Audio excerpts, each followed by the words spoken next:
All right, today, friends, we are going to go through this Schubert Impromptu in E flat major. So it's kind of a noodly finger twister, right? But it really teaches you scale fingerings. It teaches you some good rhythm things. It's in 3/4, so kind of waltz-like. And it's a good illustration of Schubert kind of being this bridge between classical, think more Mozart, Beethoven, and Chopin. So you can see kind of this bridge between those two different styles of piano, definitely getting more into kind of the romantic style in classical, but there's definitely strong elements of both. So let's get into it here, play a little bit of it.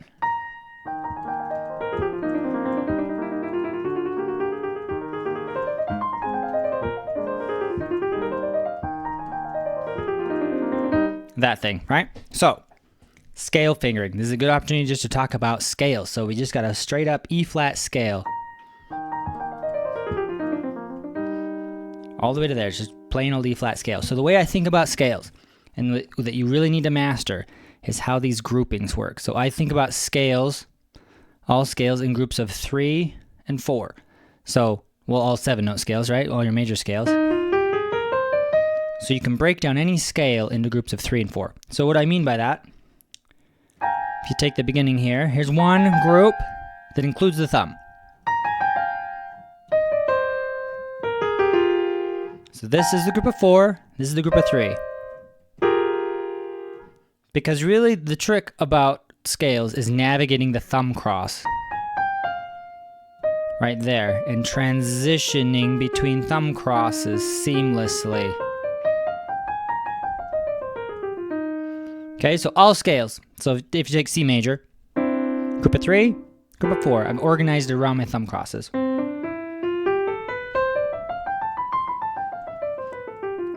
right, and it's helpful. Well, white keys, a little harder. I think C major is harder because it's hard to organize the scale around black keys, right? But you have these groups. So same thing with E flat. Group of 4, group of 3. And that works with all fingerings, but particularly when you're practicing scales in isolation, make sure you can nail all your groups of 3s, groups of 4s. So say if we take E major, group of 3, group of 4.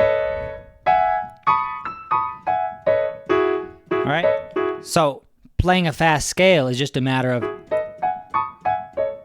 can you find those groupings really easily? It's like shapes. So now I've reduced a scale down to 2 shapes. You know those shapes, it's just transitioning between them. All right, I'm just thinking those shapes and navigating and flowing through them. Okay, so back to E flat. The thing here is you want to be able to group them in 3.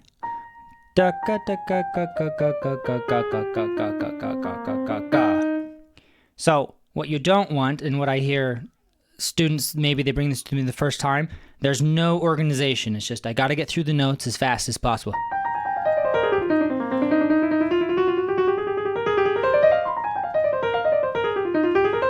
Right, like that, right? Like, that's a good start, but like, it's not very nice to listen to, right? You want to group it, so there's this hierarchy of rhythm. There's per measure, 1, 2, 3, 1, 2, 3, but then in each of those beats, there was also 1, 2, 3, 2, 2, 3, 3, 2, 3, 1, 2, 2. You're organized across the hierarchy, and if you wanted to go out further, every 4 measures is a phrase, right?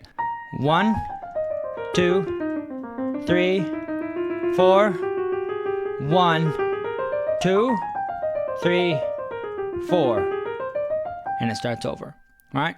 So think about it in those kind of structural units, this hierarchy of rhythm. You want the small triplets, you have each measure, and then you have across the phrase, right? All 4 bars. Okay? And with that, Schubert also does something very interesting in the left hand that kind of highlights this structural shift. It's subtle. So he writes a dotted half note and then a half note for the first 4 or 5 measures, right? And then he switches to quarter, half note, quarter, half note, quarter, half note. So maybe you could argue, well, you can't reach that, right?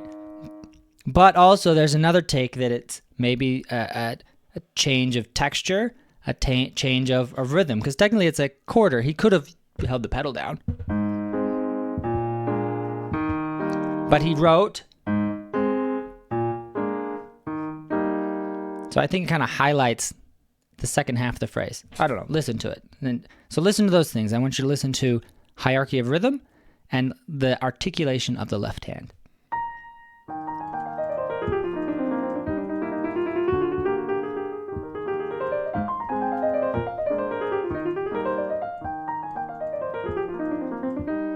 Okay, so there's some subtle things there instead of just blasting through with the metronome, right? There's little subtle things. So the phrase, the rhythms, the left hand articulation, coming back into the repeat of the phrase. I don't know if you noticed.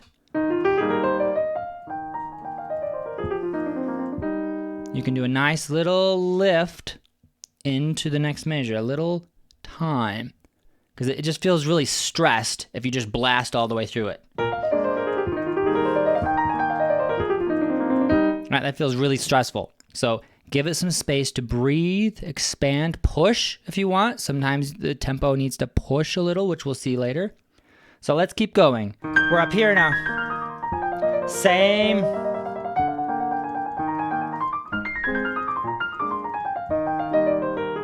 Now we have a change. E flat minor. Now this gets tricky. I mean, if the fingering wasn't tricky already, it's gonna get a little worse.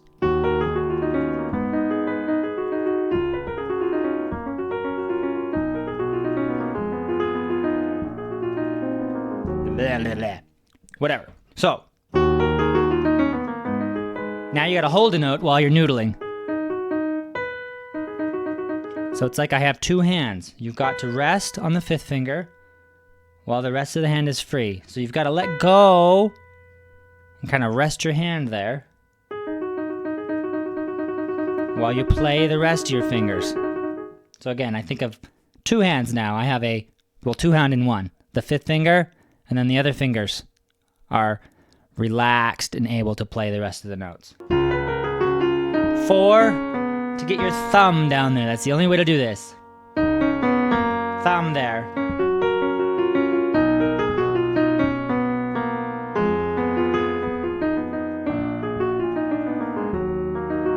More the same.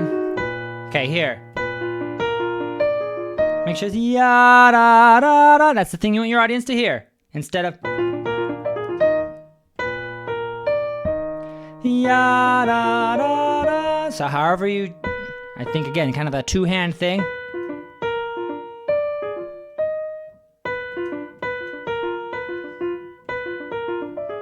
See how much you can get away with no pedal, right? You could stick the pedal down and kind of whack it, but I find you have much more control and you get a better sound if you can do as much as possible with the fingers.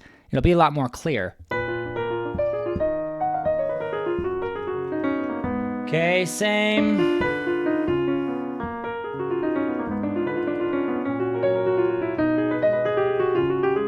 Yeah.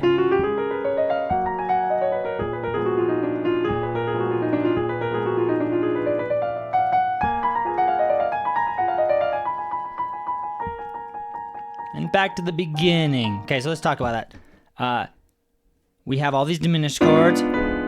So, more intensity. Probably push the tempo slightly, right? All right.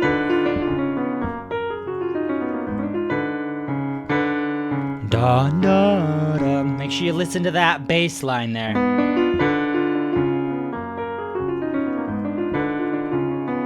Okay, keep going.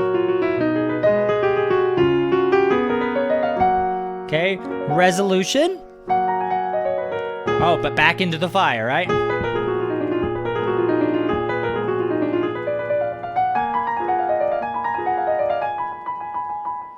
Okay, so it's pretty easy to organize the rhythm here. 2, 3, 1, 2, 3.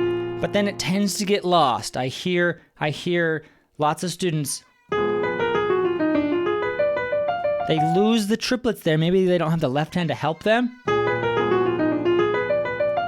So 1, 2, 3, 1, 2, 3, 1. And I would practice counting out loud.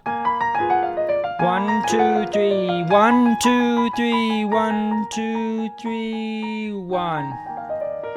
Okay, back to the start. Back up to the top, right? But he's gonna have a surprising little twist that's kind of tricky. It's probably one of the trickier parts of the piece. Right here. Over the page turn.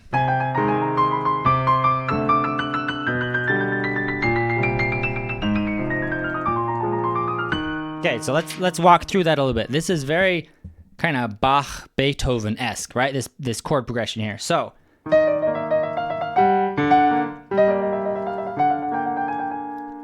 right, this is where it departs. Okay? E flat with a D flat on the bottom. What is that? Dominant going to A flat, going to the 4. But he goes here through the bass line. It's like bass line driven.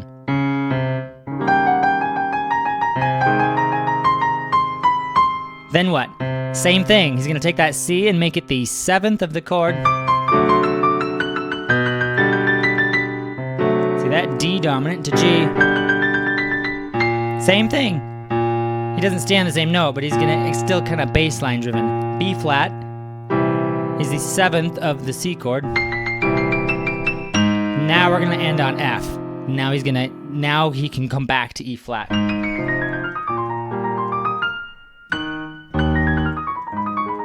Right? That kind of thing. So, I bring up the harmony because it makes it so much easier to memorize and navigate if you understand his note choices are coming from the chords he's using.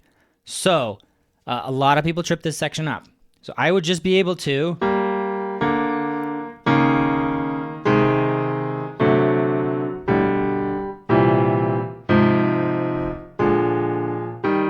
or he goes to E flat minor. So I would be able to, from memory, be able to do that whole progression because these note choices, this little scale noodly stuff, is hard, but they're going to make a lot more sense in the context of the chords.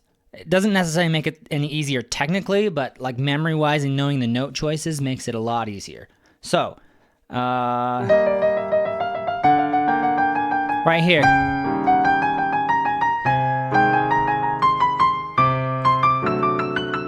Right? That makes more sense because it's D scale. G major, right? C major. Then that makes more sense, right? Makes more sense because now you're back in E flat. So that is probably one of the trickier spots, especially depending on how fast you take it. If you just rip through that, you're gonna really need to know how to navigate that fingering and really practice it slowly and build up and work up to it. But I definitely wouldn't neglect the left hand because it seems easy. It's just quarter notes and half notes. Make sure you understand that chord progression there. Okay, so, and then we come down. After we get out of that, where are we at here?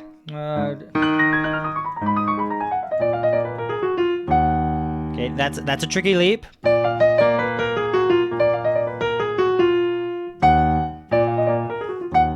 So you've got to incorporate that into the gesture. Yada.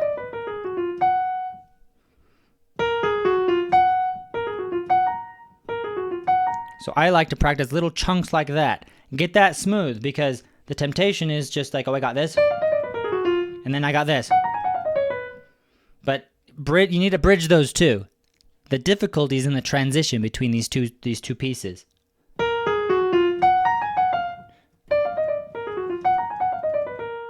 Right? Okay, so got to navigate that leap there.